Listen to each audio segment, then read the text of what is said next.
So yes, right. So right now I'm briefly I'm a research associate in at the Japan Research Center, and as explained, Cecilia, I will be in Japan and Irides, and I will come back on that at the end of my presentation. Today I will introduce you my previous work, but just focusing on the conclusion of my PhD dissertation and how from this conclusion I arrived to my research question now for my postdoctoral project that I will start next month. And this question is about the role of collective memory to explain different actions that have been made in the post-Fukushima period, and including the radioactive decontamination work. And to start, I will make like a small detour to like a totally different area and really far away from Fukushima, just to explain my research question.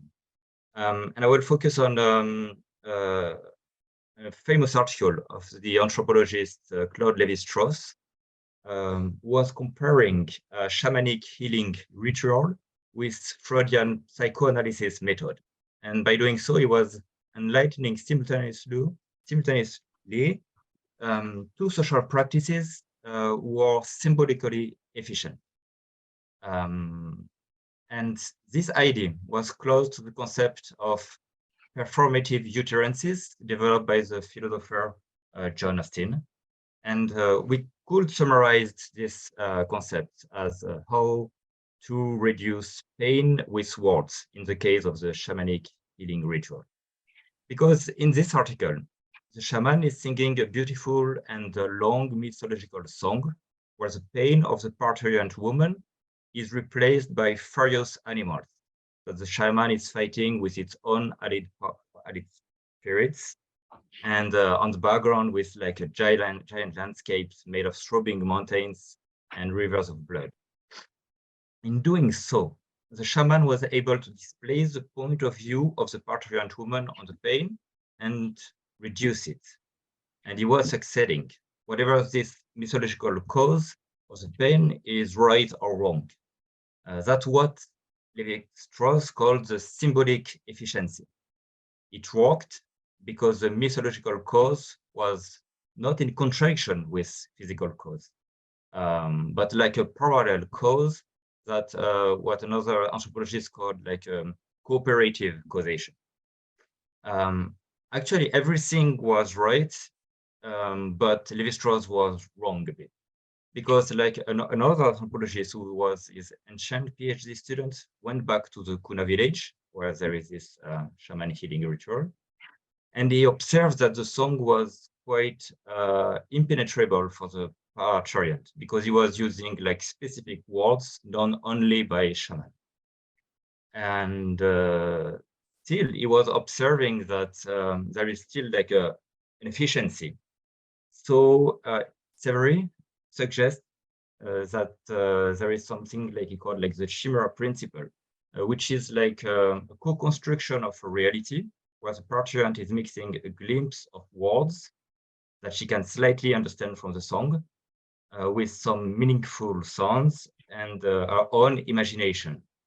So she's like reconstructing and imagining like the mythology. And of course, the belief is really important. By doing so, she managed to change the reality, deviate it from her pain, or change the point of view on the pain, and create what is called in psychoanalysis a nub reaction. And my point today is like in the case of Fukushima, I will not focus on the efficiency of words or sounds, but on the efficiency of collective memory, asking how to do things with memory. So my presentation, I will first explain why I decided to focus on this topic. And I will introduce a little bit what I did during my PhD. And then I will introduce the main hypothesis about how a collective memory of crisis could have been symbolically efficient to cope with Fukushima disaster, to act with Fukushima disaster. So soon after the nuclear accident, the Fukushima Daiichi nuclear accident has been partially separated from the two other disasters, like the tsunamis and the earthquake. But of course, in some part of the discourse, sometimes the three disasters are thinking together under the term of 311. And that has been described by the anthropologist Uchi Yamada Yasushi as a giant complex, and a giant complex that you need to find like a word to start to unify and start to understand. But to reduce and characterize the specificity of this accident, and especially the radioactive contamination, Fukushima has been thinking like an autonomous event and became like a different name than the prefecture or the city, and became like Fukushima written in katakana to become like an autonomous event that can be analyzed separately as we are doing today. However, and that was the point of my PhD dissertation, some experts in Japan that I have been reading and interviewing for my PhD dissertation tend to analyze Fukushima through analogies with different type of crises and not nuclear crises. And those people, I will not like in details, but as you can see on the two first image on the left is like the report of the investigation commissions of the parliament and the government. And the president that I met was Kurokawa Kiyoshi and Hatamura Yotaro. And then you have like a Funabashi Yuichi, who was president of NPO, who initiated like a civil society commission investigation on the Fukushima Daiichi accident. And so there is a lack of comparison. I think there is some something like close to what was saying Valerie Arnold, but like in a different perspective. But like Fukushima was not like thinking like another nuclear disaster. It was not in this explanation. It was not like the nuclear successor of Chernobyl. It was not only, at least, the nuclear successor of Chernobyl, or even the atomic grandchild of Hiroshima and Nagasaki, but also and particularly the cousin of the defeat of the Pacific War, the cousin of the lost decades, the financial crisis in 90s. The cousin sometimes also of the opening to Western modernity in Meiji period, or even the cousin of some natural disasters as volcanic eruption. And we'll come back very fast on this point. I would like just to insist that this type of analogical reasoning is neither new in Japan nor limited to Japan. And I will just give you like two examples. Not new in Japan, because we could talk about like a really famous bestseller in Japan called Essence of Failure, Shippai no Honjitsu, with comparing the structures of Japanese army during the Pacific War and Japanese companies organization during the 1980s. And it's not limited to Japan, because like I did some comparison a little bit to see what's happening in France during the COVID crisis.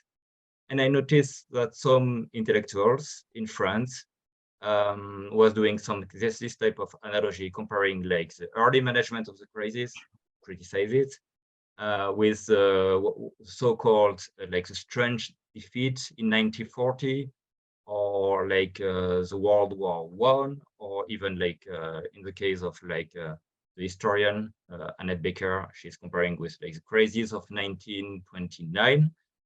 So this is something common. But if analogical reasoning during a crisis is common everywhere, it is based on different collective memories because of different historical paths.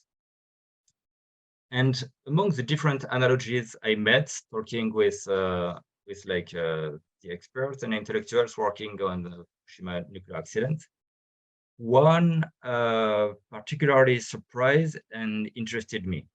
And it was one made by Hatamura Yotaro, so the ex-president of the investigation commission of the government. And Hatamura Yotaro, in a book called Fukushima Daiichi nuclear accident, how and why it happened, in a chapter where he describes the situation of refugees and the need for a radioactive decontamination.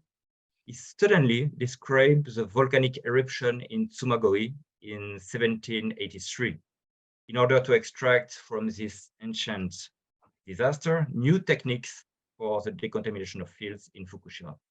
So in this image, for example, he starts to explain like he's just imagining like new techniques, and he's saying like we could, for example, like prep the soil and make some mounds of this on one corner of the field, and then he's saying, well, it doesn't work really well. Maybe we can flip soil or burying it at one corner of the field.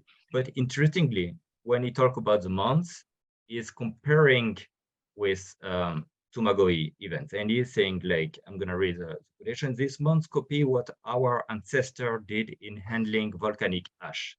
Japan is a land of volcanoes and has a long history of dealing with volcanic eruptions.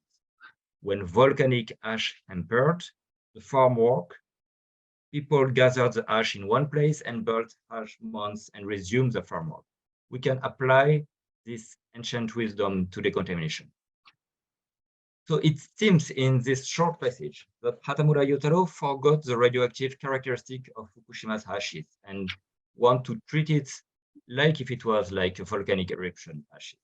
But it's not the case. You can see like in the next sentences that he indicates clearly that he does not forget the difference. And his goal as an engineer is to find solutions to the radioactive contamination. But during a moment or a space of this text, it seems that even if we search for one character, there is two characters: the crisis management scientist and a sort of myth teller or a kataribe, a storyteller. And actually, I think we can explain the fact that Hatamura Yotaro used these two kind of like discourse because of what I call grammar of disasters. And the grammar of disasters has two different levels. Okay, so what I call a grammar disaster, it's I define it as a complex set of rules elaborated throughout centuries to cope with the frequent disasters in Japan. So earthquakes, typhoons, tsunamis, volcanic eruption. And its work as a practical and cognitive toolbox of resilience. And those rules can be both explicit, with a high level of disaster prevention and preparedness of the population, but also implicit. And here I talk about like schemes of perception of disasters who allow people to orient the way they're gonna cope with a new disaster. This is from this implicit level of the grammar of disaster that I call collective memory of crisis, that Hatamura extracts the contents, allowing him to create an analogy between Fukushima and Tsumagoi, and between a nuclear accident and volcanic eruptions, between the techniques to remove the ashes and the one is imagining to remove radionuclides. In Japan, this implicit level, specifically, is made of a perception of time where a crisis is followed necessarily with a success. I don't have time to explain that, but it's a sort of myth, symbolically efficient, which allow people to move fast from consideration to action. And the huge decontamination radioactive work, which occurred in Fukushima Prefecture, is one of these actions. So next month, I will start, as I was saying, 2 years postdoctoral research. So it will be with the support of the Japan Society for the Promotion of Science, and I will do it in Tohoku University and within IREDES. And my work will be about some specific aspects of this radioactive decontamination work, and especially the work done with the on-site techniques. So not like scraping the soil and moving it away, but like really like, as Hatamura Yotaro suggested, like try to keep the radioactivity on the fields and reduce it. My ethnographic fieldwork will be done in MITATE village with 2 NPO monitoring radioactivity, and participating to what we can call citizen scientists. But I'm particularly interested in one of them, named Fukushima Saisei no Kai. So we can translate it by Resurrection of Fukushima or Renaissance of Fukushima. And the name itself particularly interested me. And they are experimenting on-site techniques to reduce radioactivity with collaboration with different university and agronomists, and particularly of the University of Tokyo. Probably some of you have heard about this NPO, or maybe have been working with, and I will be really interested to exchange with you and when I will be in Japan. Just to describe on the picture, I took the picture from their website, but like it's one of the techniques they were using is like, from what I understand, it's like they are mixing water with the surface of the soil, and then they are moving away the water on like a different part of the field, outside the field, to allow them to make like rice. It's a rice paddy. So I will, of course, do a detailed ethnographic description of this specific decontamination work, do semi-structured interviews with members, and my research will be oriented with two hypotheses built up from this idea of grammar of disasters. First, I will question, as I explained, how collective memory of crisis could have been symbolically efficient to let emerge the decontamination work. And this means like basically like hunting for analogies and traces of collective memory in discourses. So my approach is ethnographic, but also like close to the semiotics.